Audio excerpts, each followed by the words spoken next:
Welcome back to Restless. My name is Father Joseph Gill, priest of the Diocese of Bridgeport, and no, I don't have COVID at this current moment, but we are talking tonight about sickness, and you've joined Gianna and Diane with me, and lest you get turned off by that topic, we're really going to talk about how you can find God in sickness and how many of the saints dealt with sickness, because it's part of our human condition, unfortunately, part of the effects of original sin, that all of us do get sick, and sometimes, very severely sick. So we start off with, I hope this isn't too gross. I don't know where this conversation is going to go. But what's the worst sickness that you've ever had that you're willing to share with all of our listeners? Well, I had cellulitis back probably 3 years ago. What is that? It's like a skin infection of Ooh. sorts, and it started out looking like a bug bite, and I thought it was a bug bite, but over the week it just, like the redness, just the circle just kept getting bigger and bigger, and then Bad sign? Yeah, I showed someone at work, and she was like, "You should really go to the doctor." So I actually didn't go to the doctor. It got so bad that I ended up going like straight to the emergency room. Oh, geez. So it was growing at that point, and Picturing like it's a head or a limb coming out. I mean, it was honestly the worst pain that I've ever felt in my life. I couldn't even Really? stand up. Yeah, like I couldn't stand up to go to the bathroom. It was so painful to bend my knee. Oh, my goodness. Yeah, so I went to the emergency room, and at that point, I guess I had talked to my primary care because they put me on some oral antibiotics, which I had never been on an antibiotic before. What? You've yeah. never been on an antibiotic before? Yeah, it was my first time. Oh, my gosh. Props for you. Mm-hmm. So they put me on one, and I went to the emergency room, and I remember them telling me that it hadn't been long enough to assess whether it was working or not, and I was like, well, this is growing, and it really hurts, but, I'll just go back home. So they drew a purple line, with a marker, and they were basically like, if it goes beyond the lines, please come back, and a couple days later, it was well beyond the lines, so I went to my primary care, and she basically told me that I needed to go straight to the hospital again. So went back to the emergency room, and at that point, it was just like, it was excruciating. I was like, just do whatever you have to do to me to get this to not hurt, basically. Yeah, no, I was ready for whatever. Oh, that bad? Wow. It was so bad. It was the worst pain I've felt. And so the guy, when you're in the emergency room, he just kind of he cut a hole in my leg to drain, whatever it was. And then, he basically told me. You'll leave that to your imagination. Yeah. Whatever I have that a picture was. if you want, but. No, that's all right. We'll post it on our website. But yeah, so he told me that it was pretty bad, and I had to stay overnight for a couple nights to get the IV antibiotic because the oral antibiotics weren't working. At that point, I was on like 3 oral antibiotics, and none of them were working. So this is the first time you stayed overnight in the hospital, huh? Yeah, it was the first time since I was probably born that I was in the hospital. So, wow. Yeah, and, it was kind of scary because they had to dig a hole into my leg, so I ended up having to, I hope they numbed it up, right?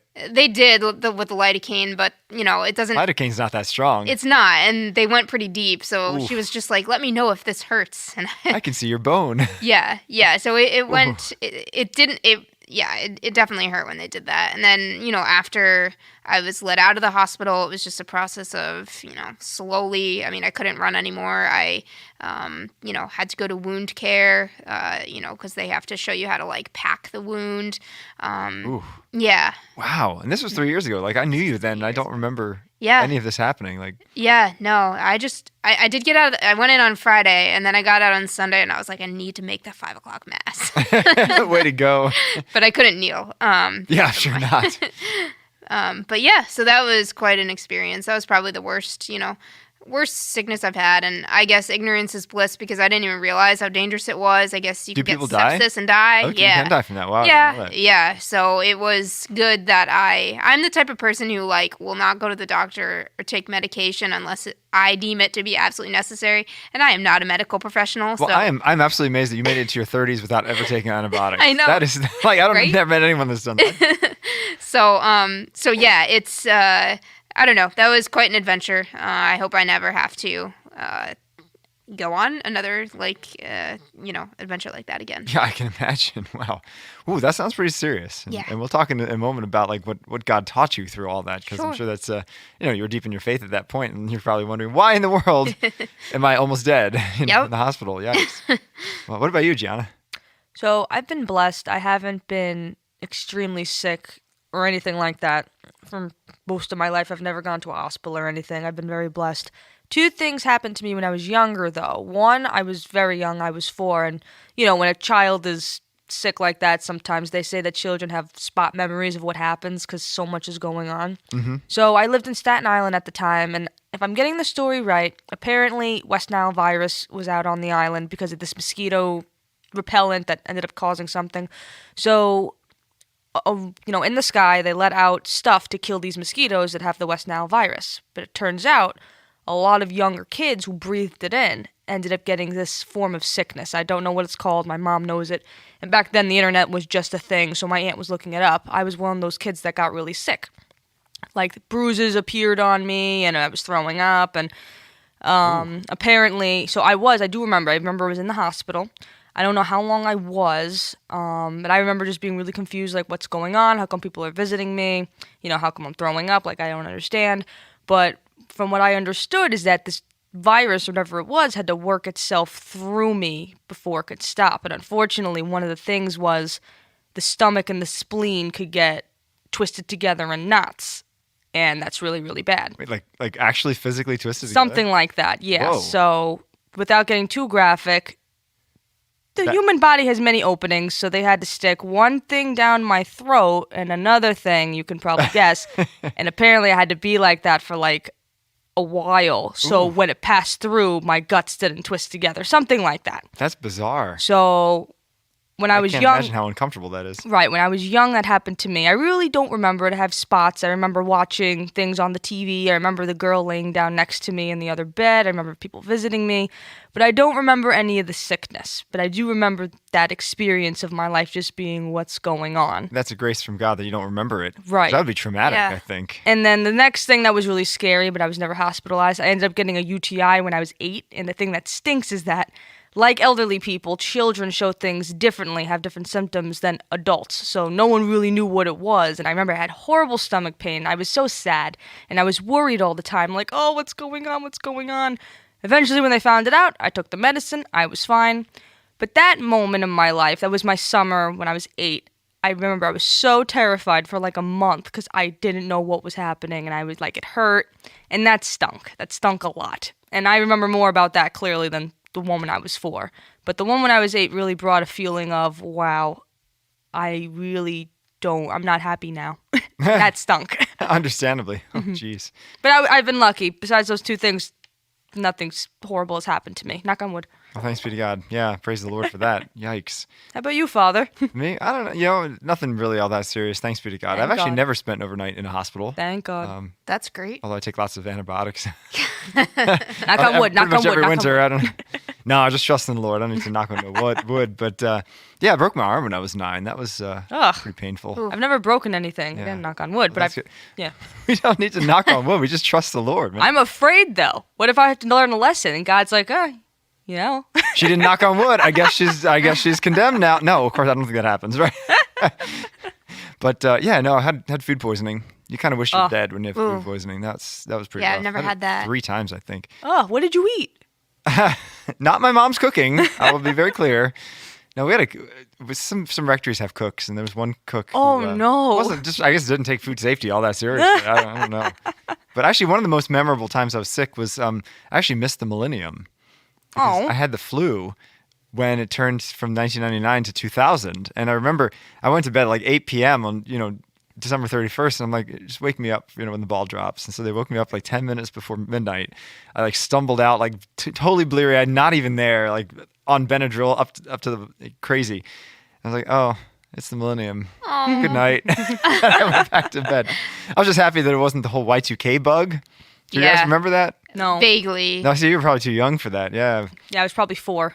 Yeah, no, so Y2K, everyone was terrified that the world was going to end, more or less. Like the internet was going to shut down, the electricity was going to shut down. My parents had like 3 or 4 months worth of food in the basement because you should never know, Yeah. And so we were prepped, we were ready, and so we're kind of the whole day we're like watching. All right, Australia goes first. Phew, okay, they're okay. All right. Japan, oh, phew, they're all right. So, How many of those predictions have come and gone? and yeah, the world was supposed to end at least like 4 or 5 times in my lifetime. Yeah. 2012, that was another big one. It was actually in 2012. It was supposed to end on my brother's 18th birthday. So I thought there was a connection. My brother was going to end it. I don't know, but Played a role. yeah, exactly, exactly. So, all right, so when you face these kind of things, these kind of sicknesses, like, are you pretty courageous, or are you like one of those wimps that's like, oh, no, I shouldn't say wimps. One of those people that kind of can't really face suffering well. No, I think when you're in it, honestly, you have to deal with it, So God gives you the grace to power through, I guess. I don't know. When I had the cellulitis, my mom was like in the room when he was cutting my leg open, and she just remembered, like she always tells me, oh, like you take pain really well, So Oh, that's good. yeah, but again, I think maybe ignorance is bliss, and the fact that like in this instance, I didn't know how serious it was. I mean, but I've had COVID pretty bad too, and yeah, I don't know. I don't get scared. It's more like I think the anticipation of suffering and disease, or like the question of, oh, am I going to like at some point in the future develop cancer or some serious illness or something? Like I think that fear is often worse, maybe. And I'm not trying to downplay what people go through or anything. And obviously, I've never experienced anything very traumatic, but I think that you just have to you just deal with it as it comes, and often sort of going through it isn't as bad as the anticipation. Yeah. I mean, Yeah, I know what you mean. My Alzheimer's runs in my family big time, like Alzheimer's / dementia type thing. And I just we just buried one of my aunts in her young 70s, and another uncle has it in his 70s, and my grandmother died of it. So that's my concern, is like, oh my gosh, like my memory could go, not so much physical, but it looks like a really terrible way to get sick. Yeah, my grandmother had dementia too, and it was, it's very hard, maybe even more so for the people, your loved ones who are, watching. Yeah. Family members go through suffering, because, there's nothing that you can do, so. That is the toughest thing, is watching your family members go through it, and you're helpless. Yeah, and then especially something as debilitating as Alzheimer's, like it's like they're like a different person. I mean, they're the same. You love them the same way, but they're different. Yeah. It's almost. I mean, my grandmother, her personality died 4 years before she did. Yep.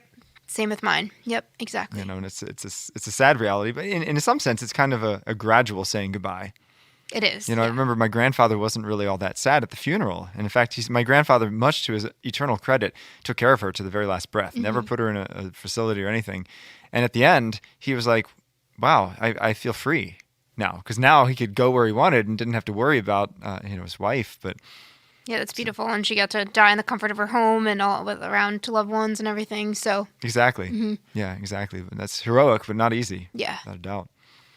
So are you? What about you, Gianna? Do you face it with courage, or you're a little kind of scaredy cat when they give you shots? Well, again, I haven't really gone through anything so serious like this before, and again, when that thing was. When I was going through that thing when I was 8, my family basically would tell me, stop worrying. The more you worry, the more likely it'll happen. So I took that while growing up, and I just said to myself, you know what? If they weren't scared to death with what was going on with me, there is something about don't think about this stuff unless you really have to. And, whenever I've... But don't you think parents kind of like put on a courageous face for their kids? No. I think they really meant it when they say don't worry about it. Oh, that's good. That's good. Yeah, but I don't know. Maybe probably parents do it differently. But where I was going with that was, what was I gonna say? Something about your parents being courageous. So as I grew up, I took that with me, and with anything that's happened to me that has been negative, I've always said, is this something where you have to give into fear and be terrified? And if the answer is no, take a deep breath, keep your mind about it, and let's see what happens. As long as it hasn't been you're gonna die tomorrow, I'm like, how much scarier worse can this get? So I don't want to say like, yeah, I'm ready, courage, like right away, but it's just like, okay, let's think about this. Where are we? Well, looking at it, go through your feelings and looking at it from the eyes of faith, really, there's nothing to be afraid of. That's correct. Right? Because even if you die, we still have hope. I mean, there's everlasting life. And I mean, in some And respects, I think a part of it is that how I feel now, do I feel like God abandoned me? And the answer's always been no. So it's like, okay, how much worse can this possibly be? God's with me. So yeah. I'm not alone. Yeah. Yeah. I mean, to be honest, the times I've gotten really sick. I had surgery on the bottom of my spine back when I was 16, that was pretty serious surgery.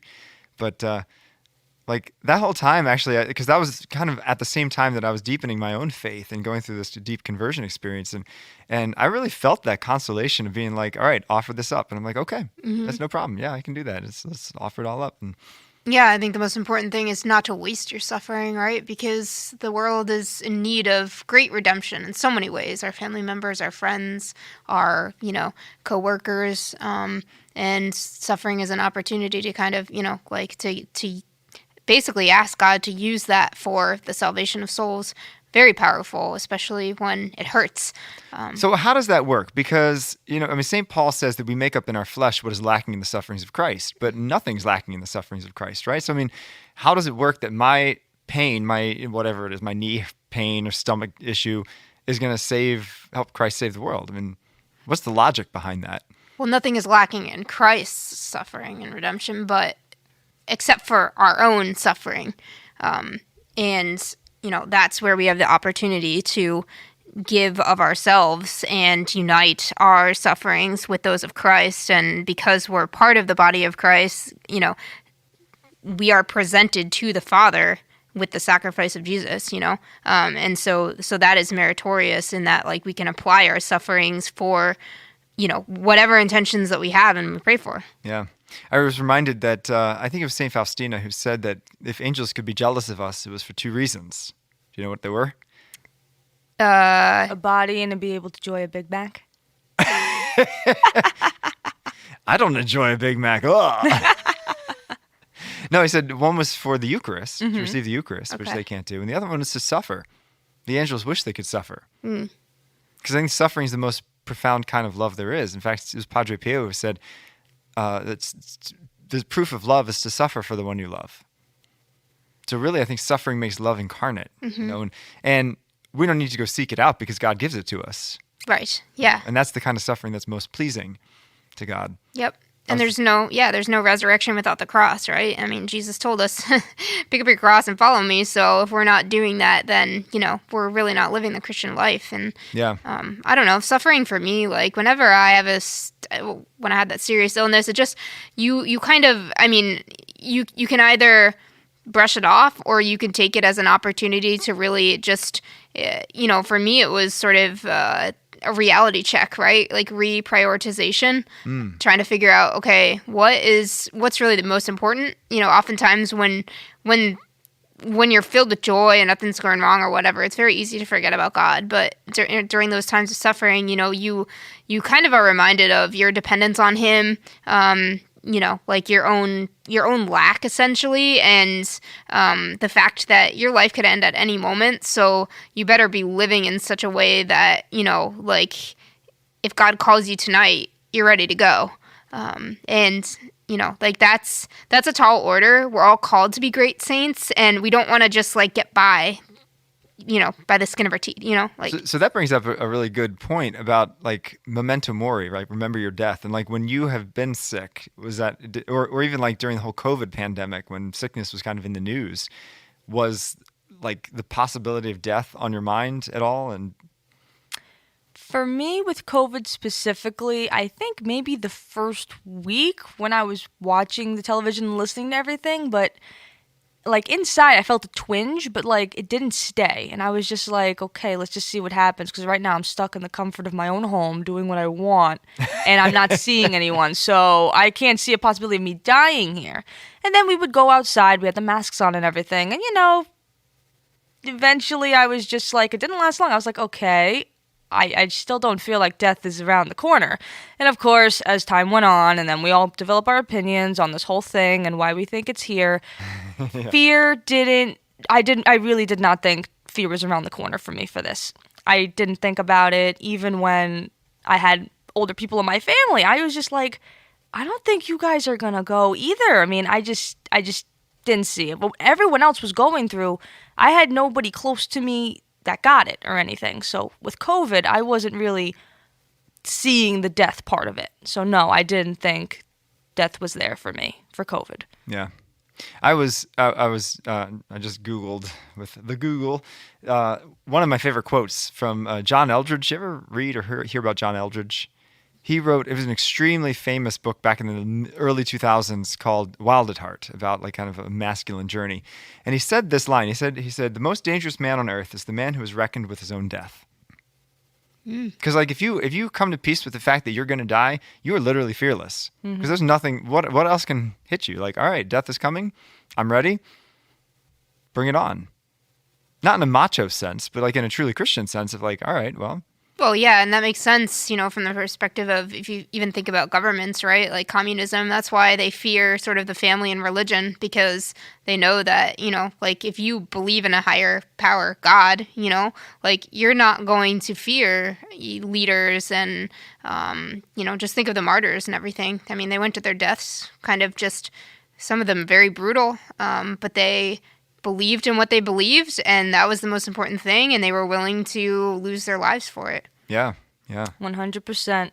100%. And it's funny you bring up the martyrs, like, because it seems like a lot of saints dealt with sickness. Are you familiar with any sicknesses that the saints had and how they dealt with it well? Apparently, Saint Bonaventure, when he was growing up, he had many digestive sicknesses, a lot of stuff with his stomach, and there was a point, I think he was going to leave this earth, and I think that was when he realized just the beauty, the power, and the glory of God before, of course, he was healed and he grew up and he just dedicated the rest of his life to the Lord and became the wonderful, I think is he a scholar? Oh, yes. Yeah, yeah, great he scholar. became one of the wonderful scholars that we have. So I know he was dealing with some sicknesses, and it's so funny because so I'm that like, that was kind of his turning point. Yeah, and I don't know his story. That's what very I thought when I read, because I was just like, who's the patron saint of digestive problems, and like, oh, Saint Bonaventure, They're the patron saint of everything. How wonderful, right? So it's like, believe it or not, there is a saint for it. And I remember, I read it, and I was just like, you know what? He was little like me, and he was sick in his stomach like me at one point, and he became a amazing saint. Who would have thought that a little sick child, at the end of the day, becomes a saint? Sure.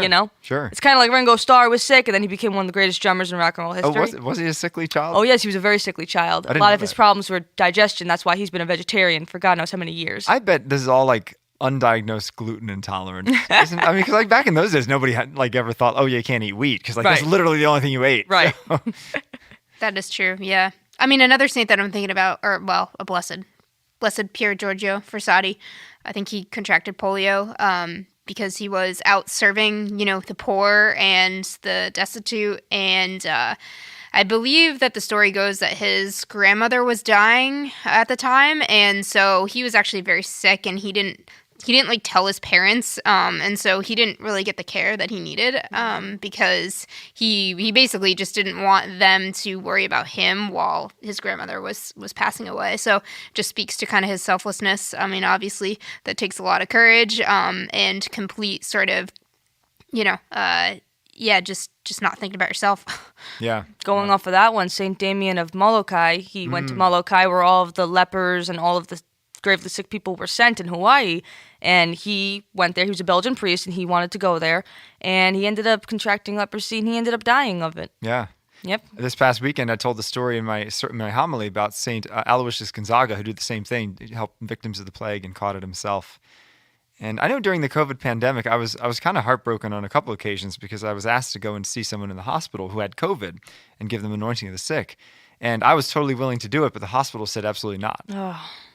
Yeah. And so there was one occasion that I was on the phone praying with somebody, just praying the prayers, and there was like nothing I could do. I was like, oh my gosh. I think that was the worst part of the pandemic, just the lack of access to the sacraments. That, it's kind of crazy to think that people had to die without the sacraments. And alone. Mm-hmm. Yeah, and I don't know. I have opinions about sort of like what the church did in terms of, what message does that send, when we kind of, Physical health over spiritual. Yeah. But even going back to the whole, the saints and what they had, like, growing up, of course, I went to Catholic school my whole life, so saints were a big part of just like learning and stuff. And Saint Damien was the first time the saint died because he got what was coming to him. And I was just like, but wait a minute, this isn't the way it's supposed to end. God's supposed to make you completely, you're not protected. You're not supposed to get contracted, those things. And as I grew older, I always thought about that. I'm like, he got it. And like, he didn't go back. Even when they offered him to come back, he said no. And I just said, because this is what he was there for.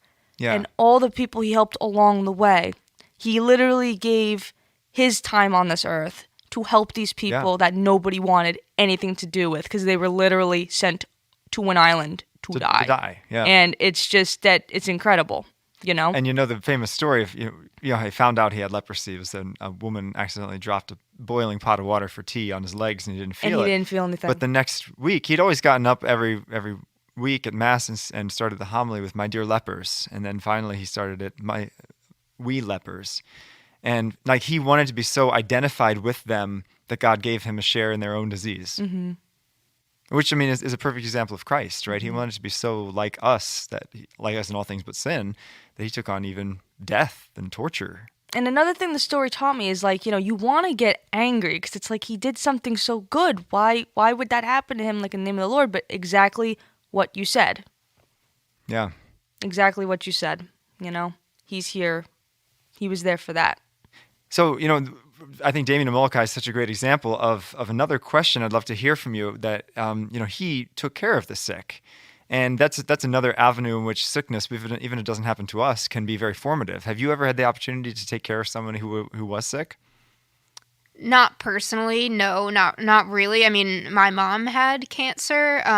Did she really? Yes, she did.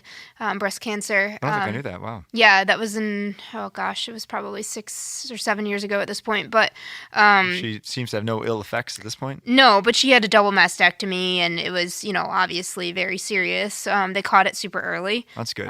So, like when she was coming home, I mean, I'm sure it helped around the house a little bit, but my dad was obviously sort of the primary caretaker there, taking her to appointments, spent a ton of time in doctor's offices. Just, you have to have a lot of consultations up front, and then obviously the care afterwards, the surgery, the reconstruction, everything. So yeah, I would say that I've maybe not firsthand experienced it, but my dad certainly, has been the caretaker, and even my dad with the grandmother who just passed away this July, she had dementia for about 5 years, and she lived in Massachusetts. My dad, we live in Connecticut, so it was managing that at-home nursing, care, just constantly on the phone, getting calls all the time about, she's back in the hospital. It was like in and out, medication's not working, her being loopy. It was, it was a constant, basically a full-time job. Yeah. Wow. For him. Yeah. But I'm sure, I mean, in some respects, it's a great honor to be there for someone else, especially, like your mom, who gave you so much life and sacrificed herself. Oh, yeah. Yeah, no, for sure. I mean, it makes you, number one, it makes you appreciate sort of, when someone is helpless, you just want to do what you can, right? Because you can't take away this, you can't change the situation, but you can certainly, make them just kind of feel loved. I think we were talking about that feeling of, consolation sort of in your sickness. I think people can provide that too, to those who are kind of going through intense suffering. I think, and it's, I don't know, I think it's an opportunity to grow in the spiritual life too, right? Of just like, we're made to love, to give of ourselves, and that's supposed to hurt at times. I don't think it's easy, but... Well, it's being like Simon of Cyrene, helping that person carry their cross. Yeah, absolutely. And I think there's a joy that comes from that, alleviating suffering in whatever means that we can. Yeah.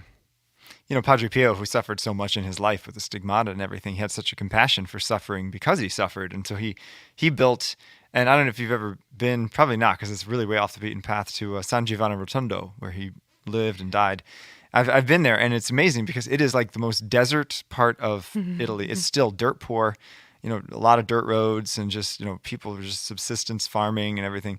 And in this desolate wasteland, there's this gigantic state-of-the-art hospital that he built with donations. Wow. He solicited for it, and it's called the Home for the Relief of Suffering. And that was one of Padre Pio's main driving missions, was because he suffered so much, he wanted to take that suffering of others away. Kind of a beautiful thought. Very beautiful thought. So thank you for joining us on this episode of Restless. My challenge for you is this: for next time you feel some suffering, whether it's a short-term thing like stubbing your toe or a headache, or whether it's something much larger, don't waste it. Offer it up to the Lord, and if possible, be a Simon of Cyrene to someone else who's suffering and try to take their cross a little bit upon your shoulders. You can join us on Veritas Catholic Network, 1350 AM and 103.9 FM, and also wherever you get your podcasts. Tune in next time.